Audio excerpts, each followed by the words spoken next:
प्यारे बच्चों, आइए आज हम रचनात्मक बोध के अंतर्गत औपचारिक पत्र के बारे में पढ़ें। बच्चों, औपचारिक पत्र आमतौर पर किसी भी सरकारी अथवा गैर सरकारी कार्यालयों से जुड़े व्यक्तियों अथवा अधिकारियों को लिखे जाते हैं, जो सामान्यतः अपरिचित होते हैं। इन पत्रों में आत्मीयता अथवा पारिवारिक संबंधों का अभाव रहता है। पत्र लेखन वास्तव में एक कला है। आज दूरदर्शन और इंटरनेट के युग में भी पत्र लेखन का अपना महत्व है। यह संदेश भेजने और प्राप्त करने का सबसे सरल तथा सस्ता साधन है। पत्र के माध्यम से हम दूर बैठे अपने मित्रों व सगे संबंधियों से विचारों का आदान प्रदान सरलता से कर सकते हैं। विभिन्न कार्यालयों, संस्थाओं आदि में भी पत्र लेखन ही सूचनाओं, संदेशों के आदान प्रदान का मुख्य माध्यम है। पत्र लिखते समय इन बातों का ध्यान रखना चाहिए। पत्र की भाषा सरल, स्पष्ट और स्वाभाविक होनी चाहिए। पत्र संक्षिप्त होना चाहिए। अनावश्यक विस्तार नहीं होना चाहिए। पत्र लिखने का मूल उद्देश्य स्पष्ट होना चाहिए। पत्र में विराम चिन्हों का पूरा ध्यान रखना चाहिए। पत्र लिखने वाले का पूरा पता तथा दिनांक उपयुक्त स्थान पर साफ साफ लिखा जाना चाहिए। पत्र के प्रकार।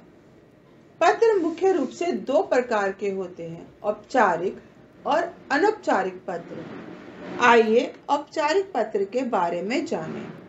औपचारिक पत्र अर्ध सरकारी, गैर सरकारी तथा सरकारी कार्यालयों को लिखे जाने वाले पत्र औपचारिक पत्र के अंतर्गत आते हैं। कार्यालय द्वारा अपने अधीनस्थ विभागों को लिखे गए पत्र भी इसी श्रेणी में आते हैं। औपचारिक पत्र का प्रारूप। परीक्षा की दृष्टि से औपचारिक पत्र का प्रारूप विशेष ध्यान रखने योग्य विषय है। प्रेषक का पता लगभग 3 पंक्तियों में, उसके बाद एक पंक्ति छोड़कर दिनांक लिखी जाती है। जैसे यहाँ लिखा गया है 30 अक्टूबर 2020। उसके बाद एक पंक्ति छोड़कर पत्र प्रापक का पद नाम, यानी जो पत्र को प्राप्त करने वाला है, पहले उसका नाम, उसका पद का नाम और फिर उसके बाद उसका पता लिखा जाता है। पता लिखने के बाद फिर एक पंक्ति छोड़ी जाती है। उसके बाद विषय लिखा जाता है कि पत्र लिखने का कारण क्या है, किस विषय पर पत्र लिखा जा रहा है। कम से कम शब्दों में वो लिखा जाता है। उसके बाद फिर एक पंक्ति छोड़ी जाती है। मान्यवर महोदय संबोधन सूचक शब्दों का प्रयोग किया जाता है। उसके पश्चात एक पंक्ति छोड़कर लगभग 3 अनुच्छेदों में अपनी बात को कहा जाता है। प्रथम अनुच्छेद 2 या 3 पंक्तियों का रहता है, जिसमें विषय की मात्र सूचना रहती है। फिर पंक्ति छोड़कर जो दूसरा अनुच्छेद लिखा जाता है, उसमें अपनी बात को विस्तार पूर्वक कहा जाता है, यानी पत्र का जो विषय वस्तु है उसे वहां रखा जाता है और कम से कम 7 या 8 पंक्तियों में वो आना चाहिए। उससे अधिक 10 पंक्तियों तक भी ये हो सकता है। अत्यधिक विस्तार पत्र को नीरस बना देता है, अतः शब्द सीमा का ध्यान रखा जाता है। तीसरे अनुच्छेद में एक पंक्ति रहती है आभार के लिए। तत्पश्चात प्रार्थी यानी भवदीय, आपका विश्वसनीय आदि स्वनिर्देश सूचक शब्द लिखे जाते हैं। तत्पश्चात हस्ताक्षर और प्रेषक का नाम, यानी जो पत्र को लिखने वाला है उसका नाम लिखा जाता है। यहाँ ध्यान देने योग्य बात यह है कि अगर अपने ही विद्यालय के प्रधानाचार्य को पत्र लिखा जा रहा है, तो पत्र लिखते समय प्रेषक का पता नहीं लिखा जाता, अर्थात जो पत्र को लिख रहा है वो अपना घर का पता वहां नहीं लिखता, तथा दिनांक जो है वो प्रापक का पता लिखने के बाद लिखी जाती है। आइए कुछ उदाहरण देखें। यहाँ उदाहरण स्वरूप एक विषय दिया गया है, विद्यालय में खेल कूद की सामग्री की ओर ध्यान दिलाते हुए प्रधानाचार्य को एक पत्र लिखिए। क्योंकि यह पत्र प्रधानाचार्य के लिए लिखा जाने वाला है, अतः यह पत्र भेजने वाला अपना घर का पता नहीं लिखता। परीक्षा में लिखे जाने के कारण यह परीक्षा भवन नई दिल्ली लिखा जाएगा।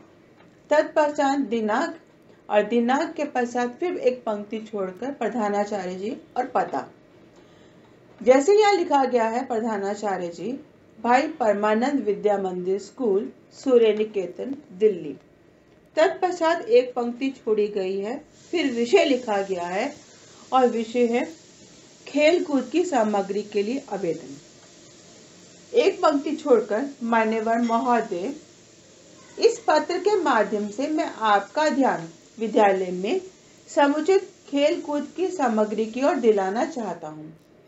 इस वर्ष हमारे विद्यालय ने क्षेत्रीय खेल प्रतियोगिताओं में बहुत नाम कमाया है। इस सफलता से उत्साहित होकर विद्यालय के अनेक छात्र विभिन्न टीमों में अपना नाम देने के लिए इच्छुक हैं। इससे पहले कि आगामी खेल प्रतियोगिताओं के लिए टीमों का चुनाव किया जाए, यह आवश्यक हो जाता है कि अपने विद्यालय के खेल के मैदान की समुचित सफाई, ऊंचे नीचे गड्ढों की भराई, माप के अनुसार मैदान की निशानदेही और यथास्थान पोल गड़वाने की समुचित व्यवस्था की जाए। इन सब के अतिरिक्त खेल की आवश्यक सामग्री, गेंद, बल्ले, हॉकी स्टिक, फुटबॉल, वॉलीबॉल, जाली अर्थात नेट आदि का यथोचित प्रबंध करना भी आवश्यक है। इस दिशा में अनेक छात्रों और हमारे व्यायाम शिक्षकों में भी काफी उत्साह है। हमने मुख्य व्यायाम शिक्षक महोदय से भी निवेदन किया है, वे अभी से खेलों का अभ्यास कराना चाहते हैं। आशा है आप ऊपर दिए गए विवरण के अनुसार आवश्यक प्रबंध करने और समुचित सामग्री जुटाने की दिशा में शीघ्र ही यथोचित कदम उठाने की कृपा करेंगे। आपका आज्ञाकारी शिष्य क ख ग। यह पत्र लिखने वाला अपना नाम नहीं लिखेगा, खेल सचिव, फिर कक्षा का नाम। इसी प्रकार उदाहरण हेतु यहाँ एक और पत्र दिया जा रहा है। दिल्ली परिवहन निगम के महाप्रबंधक को अपने क्षेत्र की खराब बस सेवा में सुधार के लिए पत्र लिखिए। पत्र क्योंकि अन्य विभाग को लिखा जा रहा है, प्रधानाचार्य को नहीं लिखा जा रहा, अतः यहाँ पत्र भेजने वाला अपना पता लिखेगा। पत्र भेजने वाला अर्थात प्रेषक विकास कुमार, 123 क्रोलबाग, नई दिल्ली 11/0005। उसके बाद दिनांक 30 अक्टूबर 2020, फिर एक पंक्ति छोड़ने के बाद सेवा में महाप्रबंधक, दिल्ली परिवहन निगम, सिंधिया हाउस, कस्तूरबा गांधी मार्ग, नई दिल्ली 11/0003। फिर एक पंक्ति छोड़कर विषय खराब बस सेवा के बारे में। पंक्ति छोड़ने के बाद मान्यवर महोदय अथवा मान्यवर, फिर एक पंक्ति छोड़कर अपने इस पत्र के द्वारा मैं आपका ध्यान अपने क्षेत्र राजेंद्र नगर की बस सेवा की कठिनाइयों की ओर दिलाना चाहता हूँ। फिर एक पंक्ति छोड़कर हमारे क्षेत्र से अभी तक कोई बस सेवा शुरू नहीं हुई है। अभी तो पीछे से ही बसें आकर यहाँ रुकती हैं, परंतु वे बसें पहले से ही इतनी भरी हुई होती हैं कि यात्री उसमें पैर भी रख सके इतनी भी गुंजाइश नहीं होती। पहले से ही यात्री दरवाजों पर लटके रहते हैं।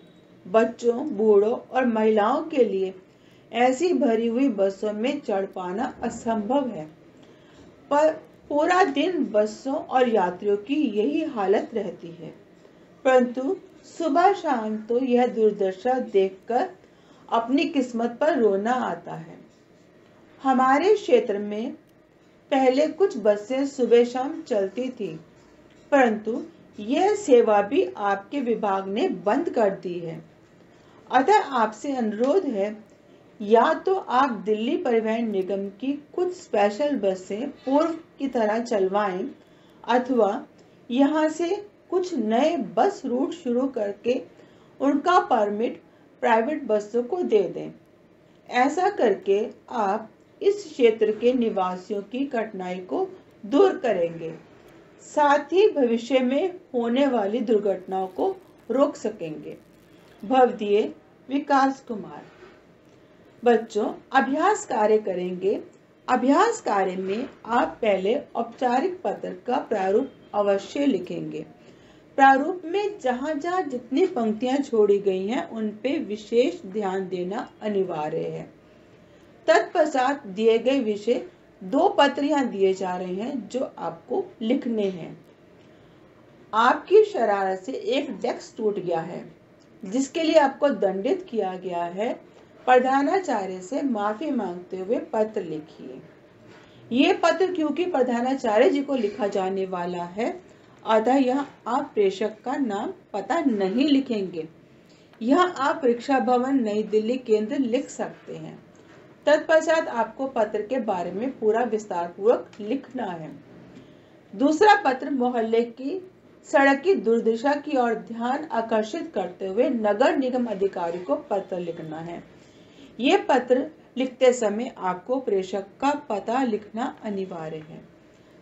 आशा है आपको पत्र लेखन के बारे में समझ में आ गया होगा। धन्यवाद।